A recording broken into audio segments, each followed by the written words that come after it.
Hakikat manaik adalah orang yang mendapat kemenangan di sisi Allah Subhanahu wa Ta'ala. Ketika berbicara orang yang mendapat kemenangan di sisi Allah Subhanahu wa Ta'ala, timbul pertanyaan, apakah selama sebulan yang dilakukan ibadat karena Ramadan atau karena Allah?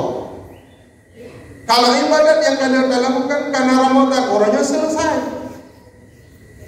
Maka jedak untuk mak melata menyabarakan jamaah tarawih insya mesti udah bosu, apa tak berapa nak mana mungkin.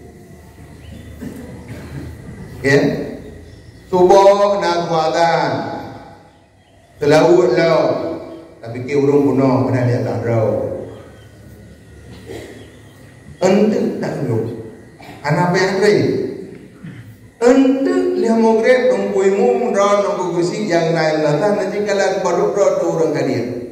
Hanafi yang kagak ulua yang musafir silaturahmi. Mandang lagi sah, mandang. Tapi yang ibadah bukan karena Ramadan. Wajib karena Allah. Hanale ibadah bukan karena Ramadan. Belum tentu karena Allah. Dengan dalil Ramadan hanya perubahan.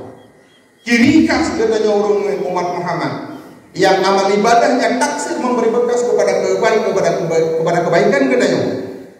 Nyau memberi bekas pada pola udin katanya pada kali Ramadan. Lebih hebat daripada yang pakai saban lagi katanya minta pian. Orang minta pian lebih mudah dalam berjuang. Orang betul dia layak karena susah pakai berjuang. Maka menyatakan Ramadan dengan kosong lasah, kosong masjid itu bertanda bahwa ibadat yang kami lakukannya bukan karena Allah secara lahiriah, tapi karena Ramadan. Selesai Ramadan, selesai ibadat. Sehingga untuk Ramadan ibadat lah. Gedung le Allah ada kau jamin.